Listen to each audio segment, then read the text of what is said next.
여러분 혹시 그 송아지가 엄마 젖을 먹는 광경들 보셨습니까? 저는 고등학생 때 축산학과를 전공했기 때문에 이 소가 암소가 새끼 젖 먹이는 이런 내용들을 배우면서 재미있는 이야기가 있습니다. 송아지가 엄마 젖을 먹다가 가끔 하는 행동이 있습니다. 그게 뭘까요? 엄마 젖을 쳐박습니다. 이렇게. 왜 그럴까요? 예?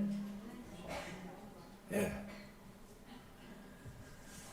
그걸 가르쳐서 유도 반응이라 합니다. 병든 송아지는 절대 엄마 젖을 박지 않습니다. 그 이유는 병든 송아지는 엄마의 젖이 많이 필요하지 않기 때문입니다. 우리 사람으로 말하자면 밥맛이 없습니다. 밥맛이 없습니다. 영적으로 밥맛이 없으면 그런 유도 반응이 없습니다. 일종의 옥시토신이라는 물질을 발생하게 해서 젖을 많이 나오게 하는 것입니다. 오늘 본문에서 이 젖이 넉넉한 예루살렘에 대해서 말씀을 주고 있습니다. 이 이사야 66장은 구약일까요? 신약일까요?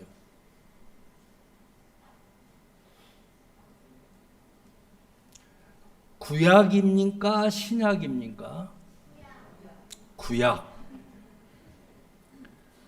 우리가 그냥 구분해 놓았을 때는 구약입니다. 그러나 내용은 신약입니다.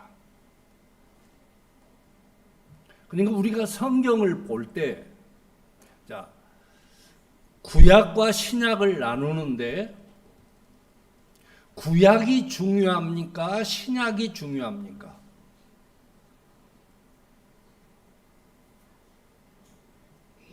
개념적으로는 두 가지 다 중요합니다. 그런데 목적은 신약입니다. 예를 들어서 여러분이 그 달걀을 삶아서 드실 때 어떻게 삶느냐에 따라서 껍질이 잘 벗겨지기도 하고 잘 안 벗겨져서 그 흰자위가 껍질에 붙어서 나올 때 있습니다. 여러분 그럴 때 속 상해요, 속 안 상해요?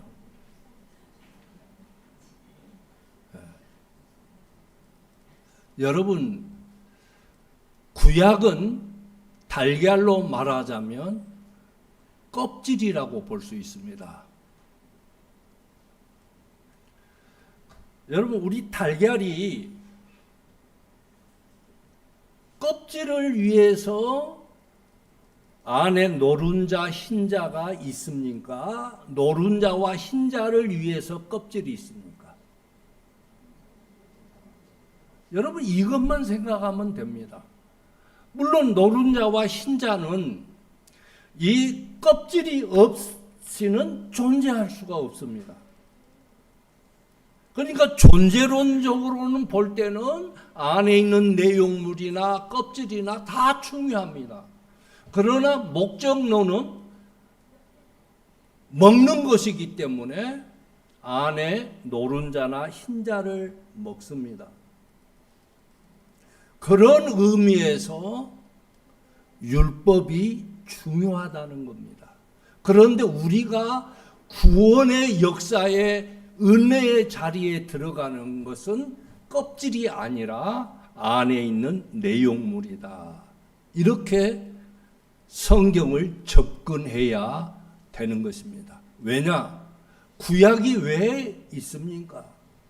결국 예수 그리스도의 이 땅에 오심에 대해서 그것을 지키고 보호하기 위해서 율법이 있었던 것이지, 율법을 지키라고 우리에게 율법을 주신 것이 아닙니다.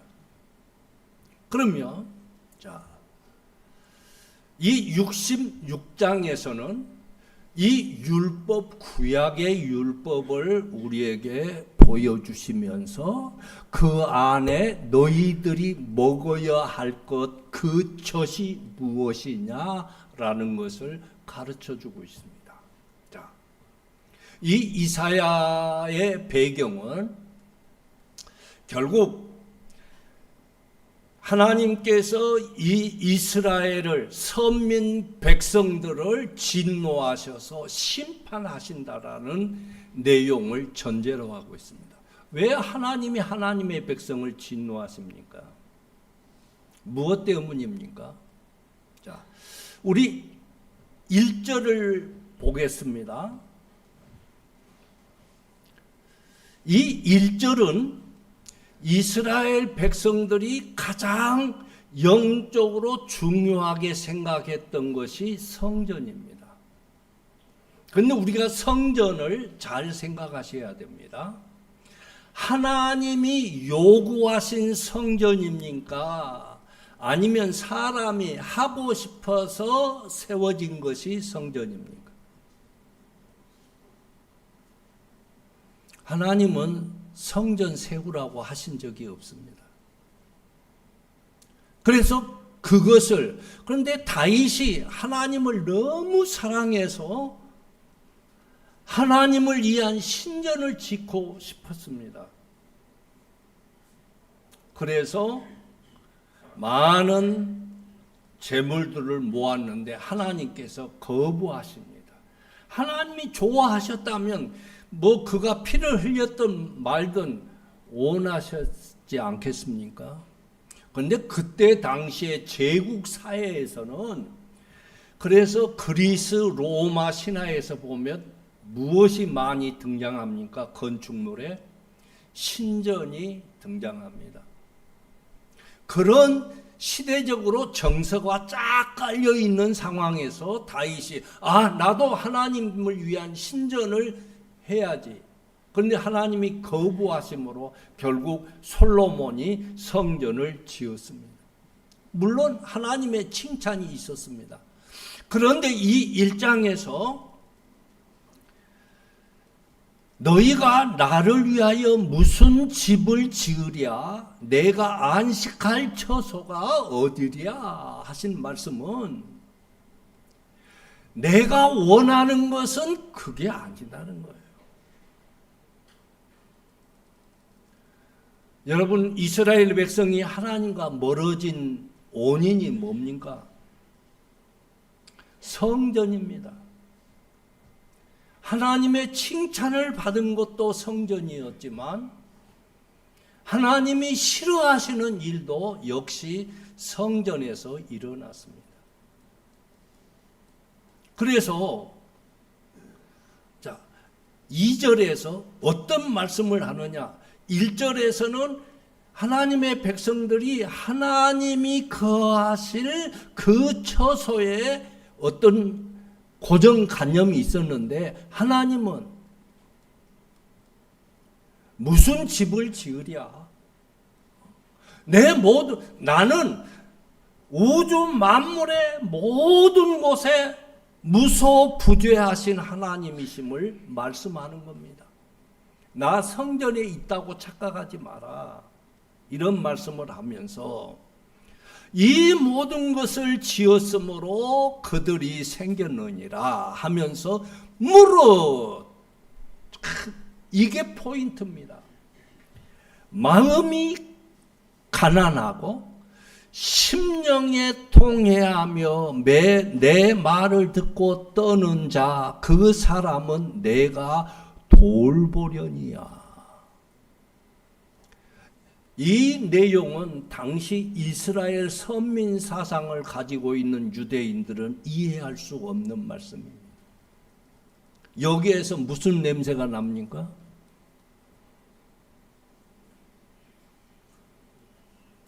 복음의 핵심이라고 하는 예수님이 오셔서 제일 먼저 강조하셨던, 가르치셨던 내용이 바로 이 말씀입니다. 산상수훈이 바로 여기에서부터 시작합니다. 자, 마음이 가난하고 심령이 통회하며, 이것이 산상수훈의 1호예요. 그런데 이 내용이 구약에 있단 말이에요.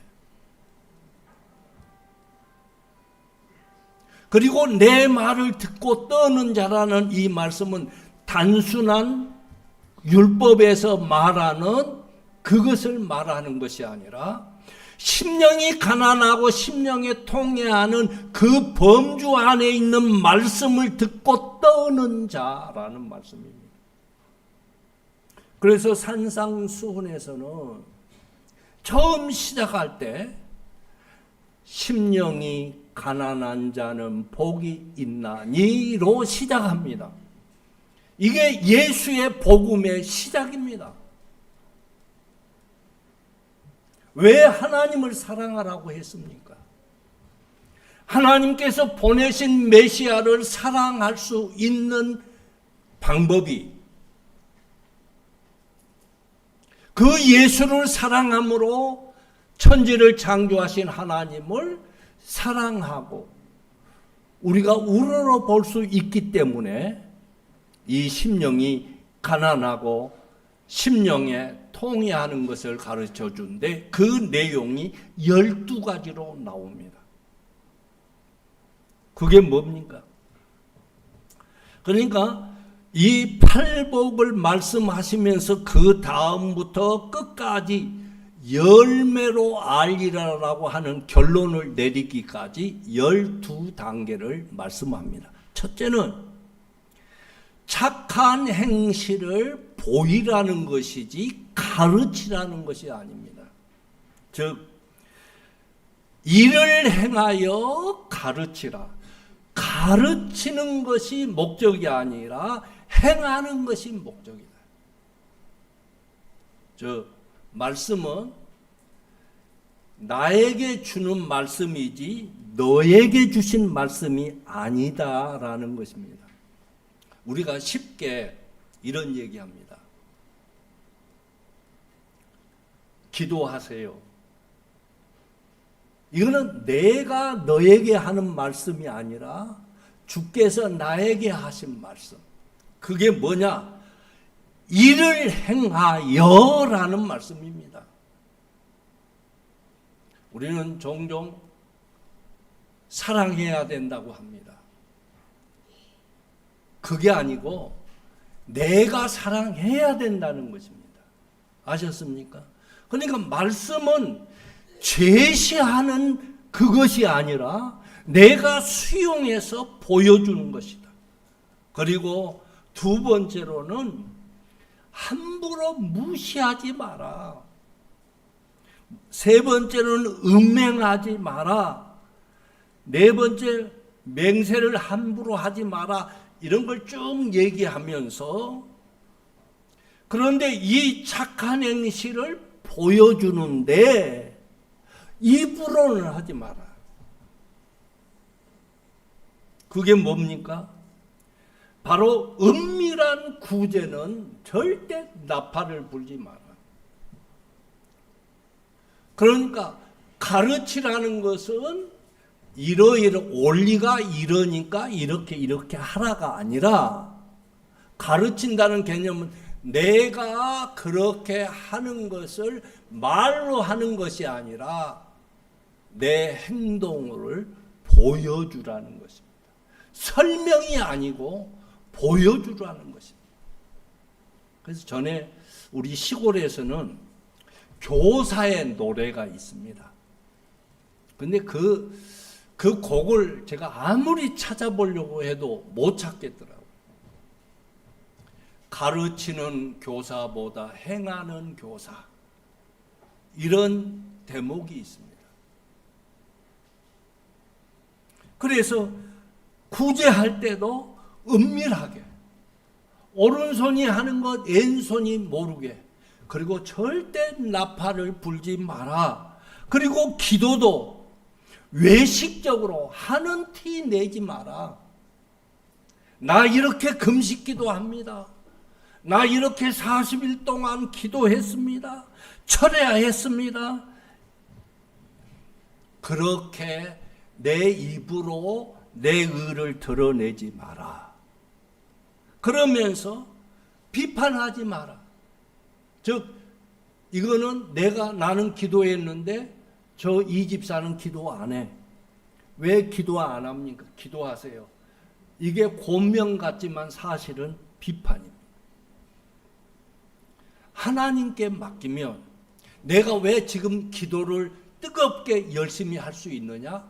성령께서 하게 하시기 때문에 하는 거예요. 믿습니까? 이게 하나님의 은혜라는 것입니다.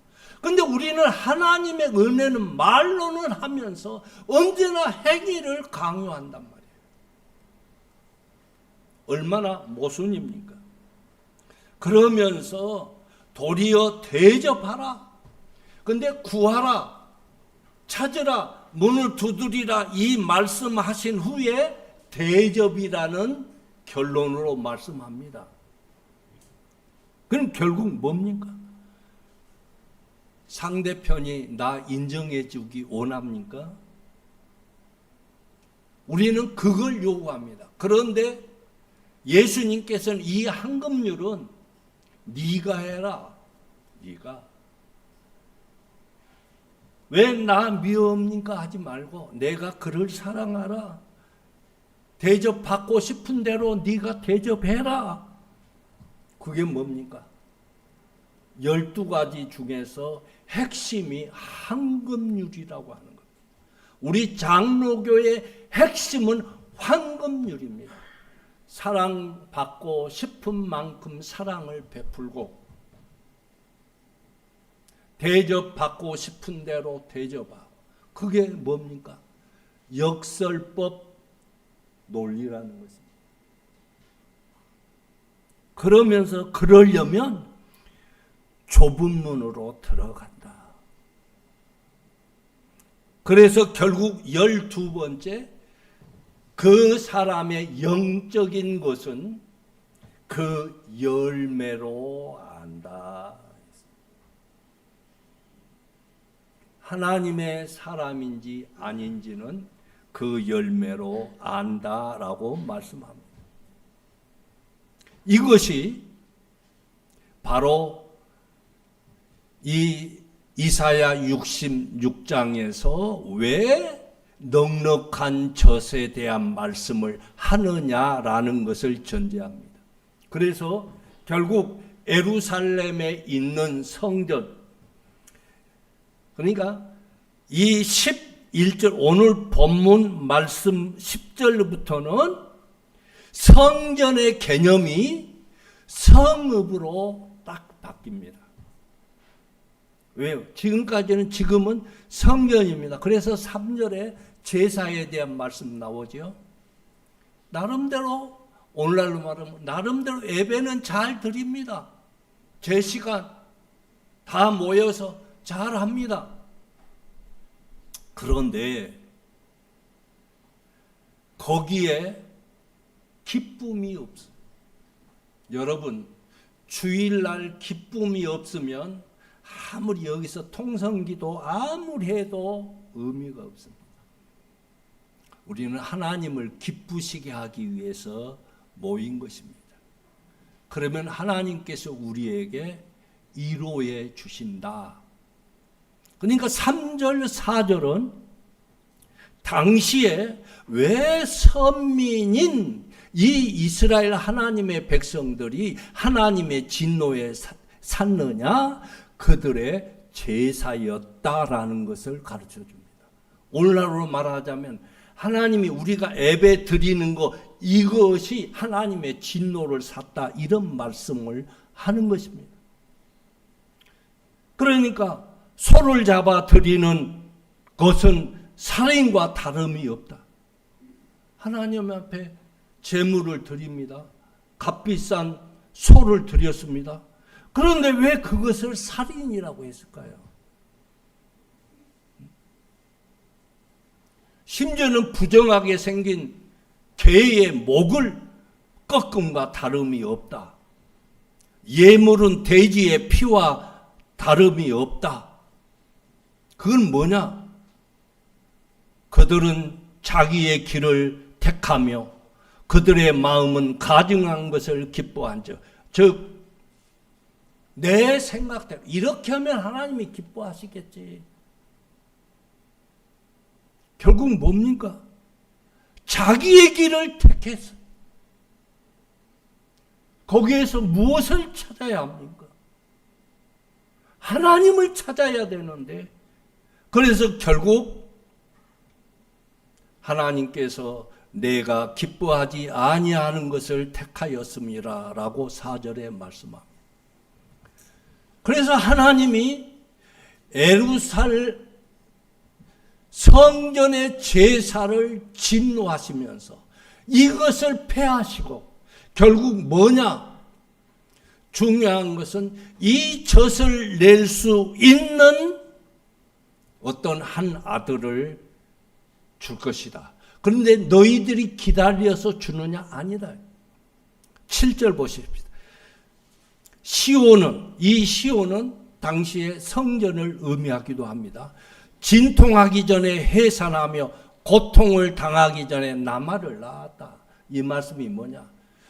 하나님께서 젖이 넉넉한 예수 그리스도를 너희에게 보낼 때에 너희들이 생각지 않고 그 전에 너희들의 계획에 따라서 내가 메시아를 보내는 것이 아니라 내 때에 보내줄 것이다. 그런 말씀을 하시면서 이 9절 보십시다. 여호와께서 이르시되 내가 아이를 갖도록 하였은즉 해산하게 하지 아니하겠느냐? 그는 하나님, 그러니까 이 제사도 너희들의 간념이 아닌 하나님의 관점에서 내가 본다라는 말씀을 합니다. 그러면서 10절에 시온이 갑자기 예루살렘으로 바뀝니다. 이거는 뭡니까? 교회는 유형 교회와 무형 교회가 있습니다. 이제는 물론 예루살렘 안에 성전이 있었지만 그 성전의 제사가 잘못된 것을 하나님께서 파괴하시고 결국 성전을 대신할 예수 그리스도를 보내주셨다라는 말씀입니다. 그래서 예루살렘을 사랑하는 자들이요, 이거는 분명히 하나님의 백성을 얘기합니다. 그 성읍과 함께 기뻐하라. 다 그 성읍과 함께 즐거워하라. 그 성을 위하여 슬퍼하는 자들이여 다 그 성의 기쁨으로 말미암아 그 성과 함께 기뻐하라. 오늘 본문을 여러분이 잘 보셔야 합니다. 기쁨이라는 말씀이 4번 나오고요. 즐거움이 2번 나오고 위로가 4번 나옵니다. 하나님은 우리가 성전에 모여서 기뻐할 때 예배가 되는 것입니다. 그래서 우리 주일날은 축제해야 합니다. 보고 싶은 사람 일주일 만에 보니까 얼마나 반갑습니까? 안 반갑다면 오늘 예배는 예배가 아닙니다.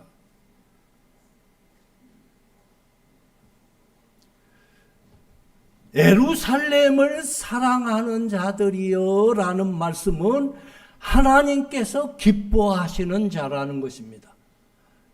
이 예루살렘은 우리 공동체를 말합니다. 오늘 이 자리에 왔든 안 왔든 낙산교회라고 하는 깃발 아래 온 마음을 다 모으는 사람들입니다.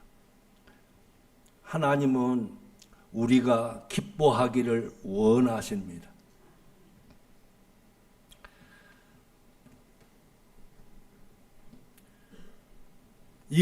그 다음에 그러면 왜 기쁘냐? 이제는 갓난 아기를 등장시킵니다. 어린 아이가 가장 행복할 때가 언제일까요? 여러분, 예를 들어서 여러분 집에 비가 오는데 천정에서 빗방울이 떨어집니다. 누가 걱정합니까? 아버지, 어머니가 걱정하지 애들은 걱정 안 합니다. 맞아요, 틀려요? 엄마, 아빠는 좋은 차 타고 가고 싶겠지만 젖을 먹는 아이는 트럭을 타도 상관없고 벤츠를 타도 상관없습니다. 뭐가 목적이기 때문이죠? 근데 만약에 이 갓난 아이가 부잣집에 입양을 가는데 엄마가 가난해서 이 애를 보냈어요. 그런데 이 애를 벤츠에다가 탁 태워갖고 갑니다. 할렐루야? 아무리 지붕에서 빗물이 새고 아무리 가난해도 전세 살아도 올세 살아도 엄마 품에 안겨서 엄마 젖을 빨면 기뻐하고 즐거워합니다. 할렐루야.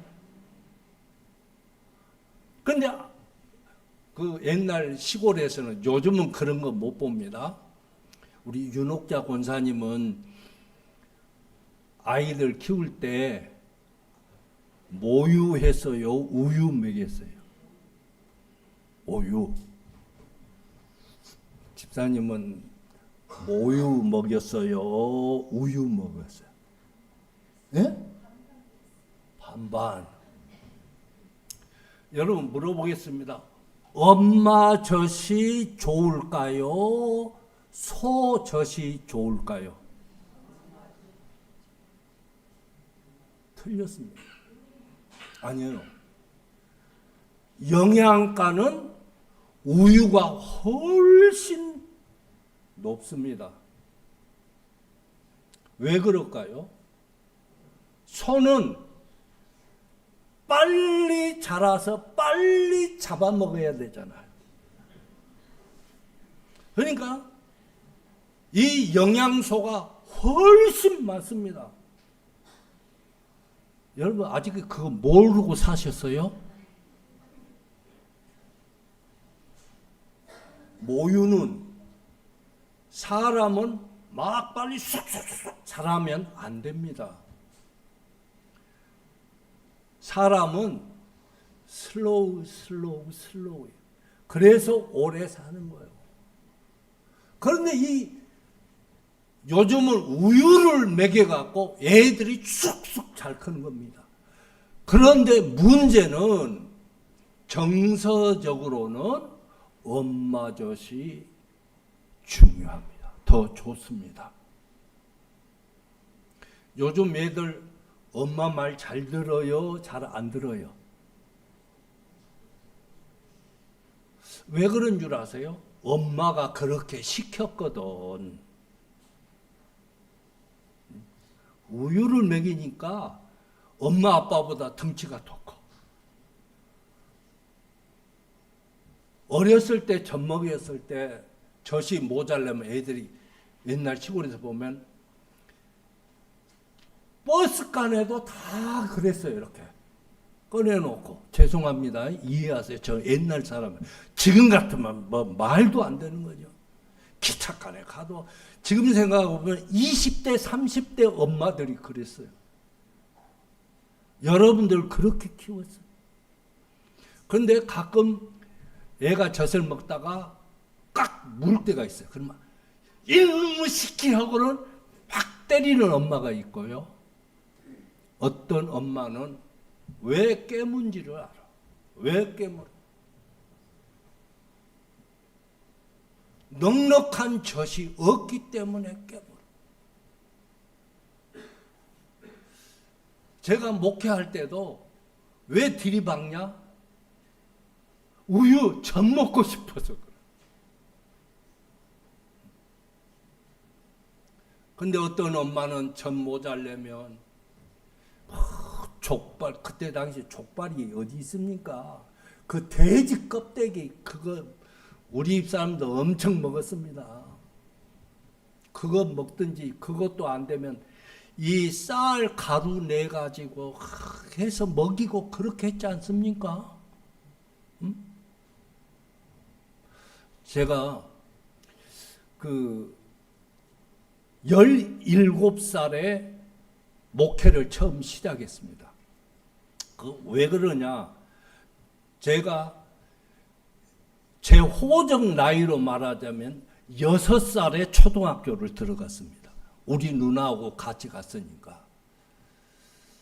그러다 보니까 73년도부터 제가 목회를 시작했습니다.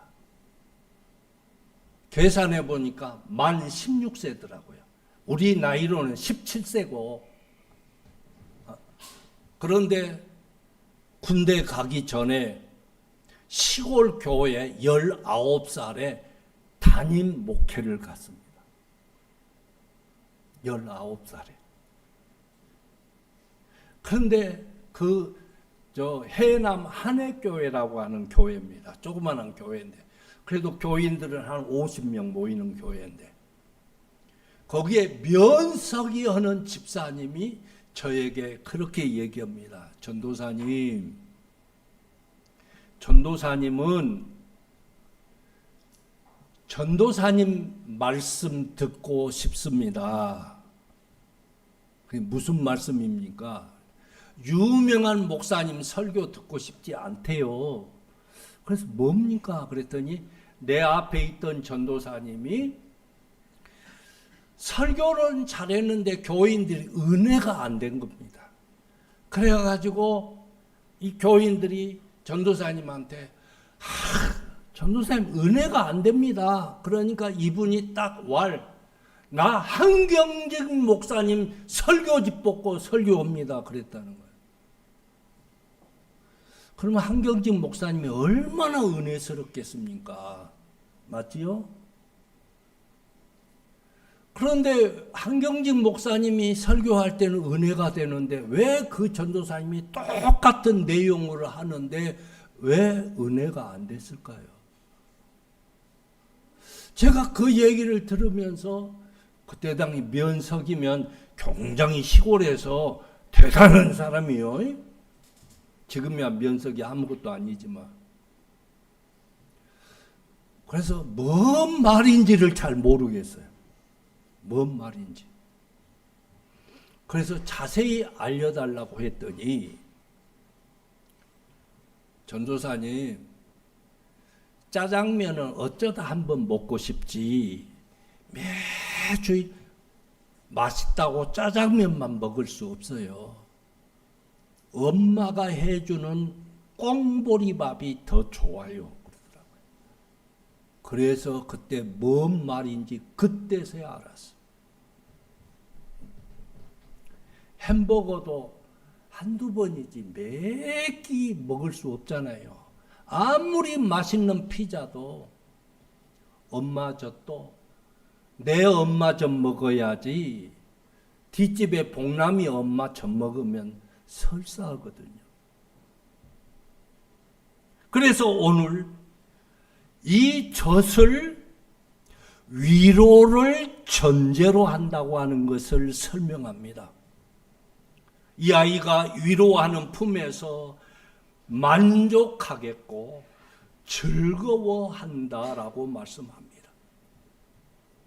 이 아이는 엄마 품에 안겨서 젖을 빨 때 젖만 먹는 것이 아니고 엄마에게서 위로를 받는다는 거예요. 위로. 그 위로 속에서 즐거움이 생깁니다. 사람이 힘들고 어려운 것, 환경이 문제가 아니고 위로가 있느냐 없느냐가 문제입니다. 그러면서 12절에 보라 내가 그에게 평강을 강같이 영광을 넘치는 시내같이 주리니 너희가 그 성읍의 젖을 빨 것이며 너희가 옆에 안기며 그 무릎에서 놓을 것이다. 이 12절의 구분은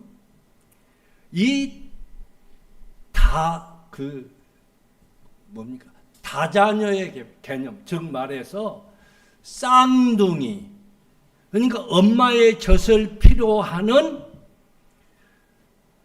이 사람들을 복수형으로 쓰고 있습니다. 한 아이가 아니고 예를 들어서 엄마가 아이를 낳는데 쌍둥이를 낳았어.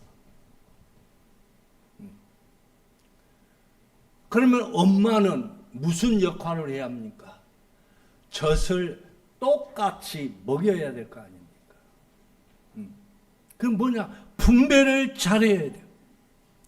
그래서 너희가 옆에 안겨 너도 엄마 품에 안기고 너도 엄마 품에 안겨서 그래서 그 무릎에서 어쩐다? 이 둘이서 논다. 놀고 있네 이게 아닙니다.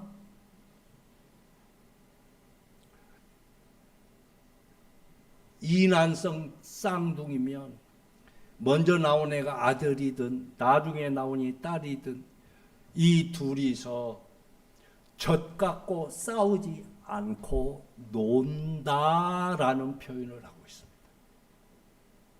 우리 사람은 위로받고 살고 싶어 하는 것입니다. 왜요? 우리 인생은 메마른 사막길을 걸어가는 인생이기 때문입니다.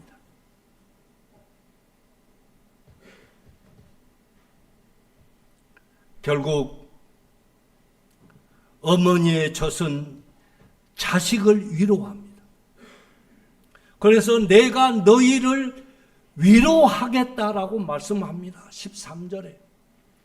하나님은 그 백성들을 보실 때 위로가 필요한 영혼임을 말씀하고 있습니다.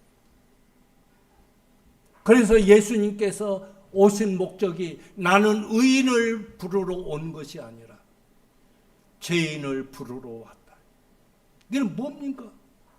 우리 인생은 어쩔 수 없이 피조물이기 때문에 연약하기 때문에 위로가 필요합니다.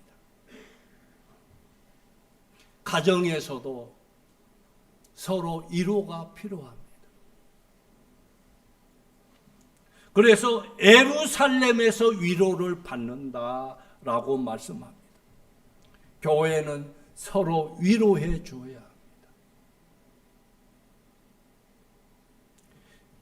힘들지 않을까 격려해 주고 위로해 주어야 합니다. 그래서 예루살렘 교회가 그렇게 될 때에 14절 너희가 이를 보고 마음이 기뻐서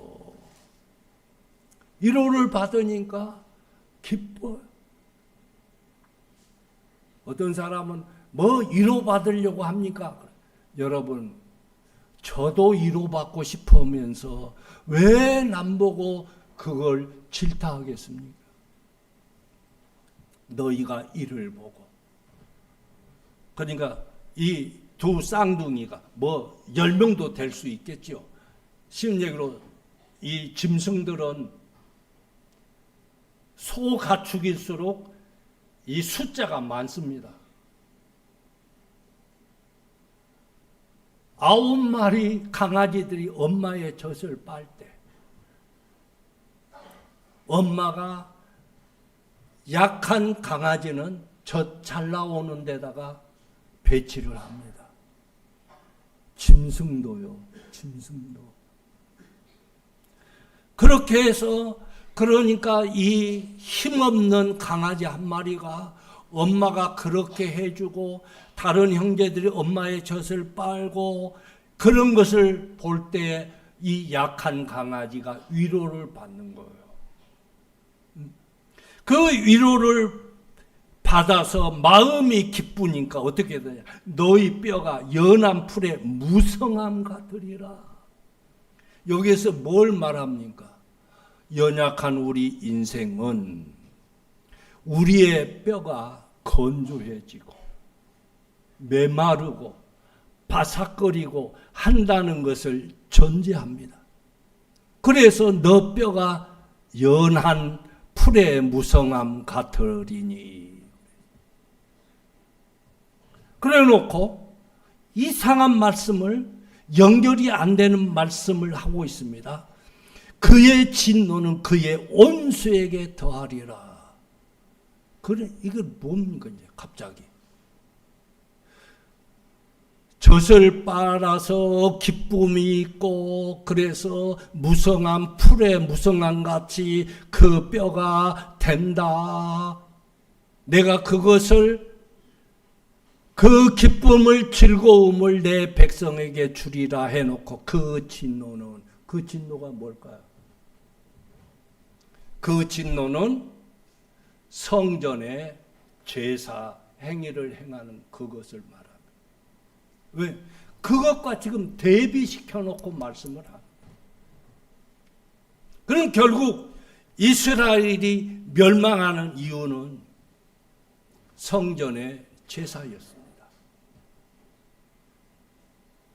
이 제사 회복이 예수 그리스도를 이 땅에 보내주셔서 예수님 때문에 우리가 위로받고,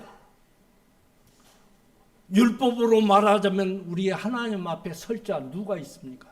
다 부끄럽고 죄송하고 하나님의 은혜 아니면 살아갈 수가 없고 우리는 주님의 위로가 필요합니다.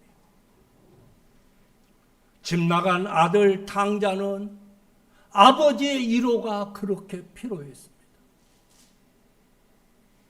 오늘 말씀 순종 잘하고 헌신 잘하는 우리는 맏아들이 될 수 있습니다. 돌아온 탕자는 어떠했습니까? 여러분, 자, 회개를 보십시다. 이 아들은 자기 스스로 내가 죄인이구나, 아버지의 아들이라고 하는 그 호칭도 칭함을 받을 만한 아무것도 없다. 그리고 눈물로 아버지에게로 갑니다. 물어보겠습니다. 이 아들이 아버지에게 가서 아버지, 내가 이렇게 잘못했습니다 했습니까? 안 했습니까? 여러분, 회개는요, 물론 말로도 해야 되겠지만 내가 주님 품에 안기면 회개입니다. 저 뒤에는 아멘 안 해요. 옛날 애들 키울 때 이놈의 자식하고 너는 내 자식 아니야. 그 옛날 아버지들은 왜 그랬던가 몰라. 깝깝서. 지금 같으면요 큰일 나. 맞지요? 옛날에는 주는 대로 처먹어 그랬잖아요. 근데 지금은 그러면 안 돼요. 뭐 먹고 싶니? 그러는 거야.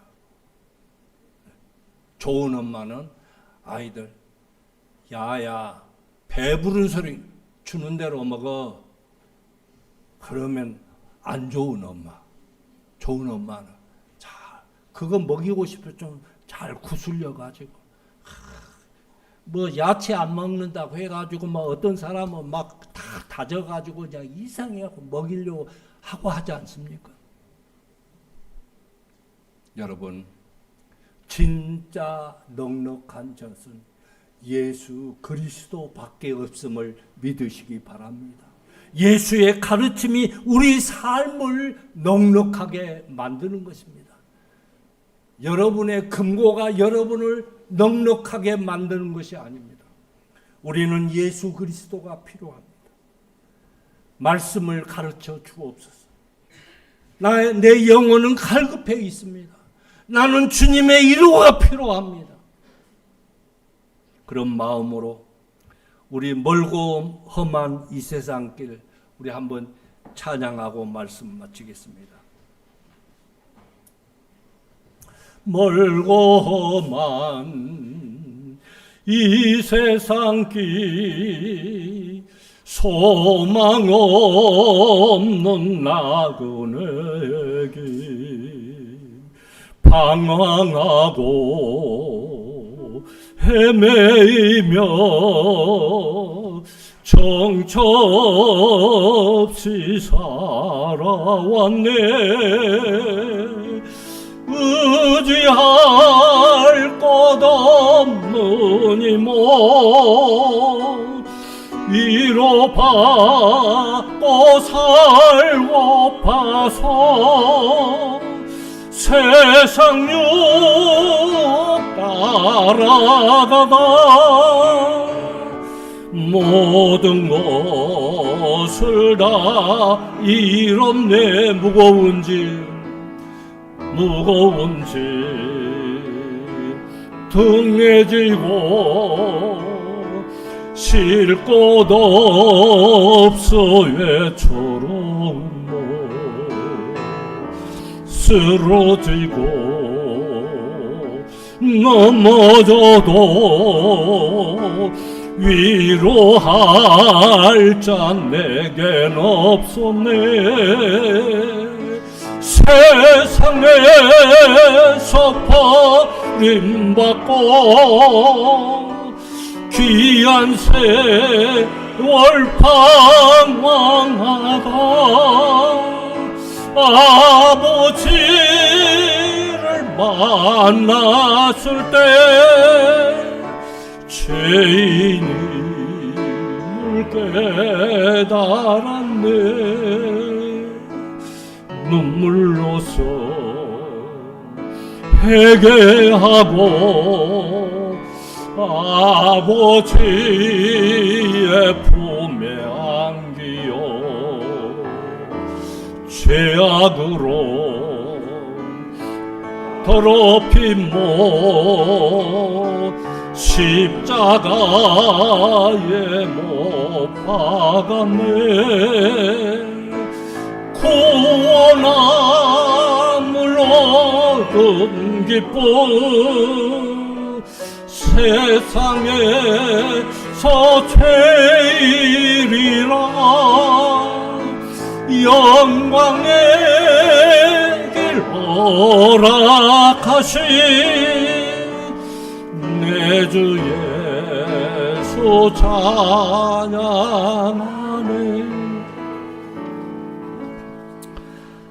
하나님 아버지, 즐겁고 행복한 주일에 기쁨이 넘치는 예루살렘에 모여 우리 하나님 앞에 안기어 예수 그리스도의 젖을 넉넉하게 빨도록 은혜 베푸시니 너무 감사합니다. 우리는 예수님의 위로가 필요합니다. 우리는 하나님의 은혜가 필요합니다. 세상의 모든 뉴스는 우리가 사는 지금 이 땅에는 희망도 소망도 기쁨도 즐거움도 찾아보기 어렵습니다. 자연재해로 인한 신음소리와 전쟁의 폭음소리와 갈등의 비판소리가 원망소리가 만연하는 현 시대에 우리는 살고 있습니다. 하나님 전에 나와 우리 예루살렘 성읍에 사는 우리 성도들이 넉넉하게 젖을 빨아 우리의 삭막했던 모든 삶이 윤택하게 하시고 우리의 뼈가 연한 풀같이 무성할 수 있도록 은혜 베풀어 주옵소서. 예수님의 이름으로 기도하옵나이다. 아멘.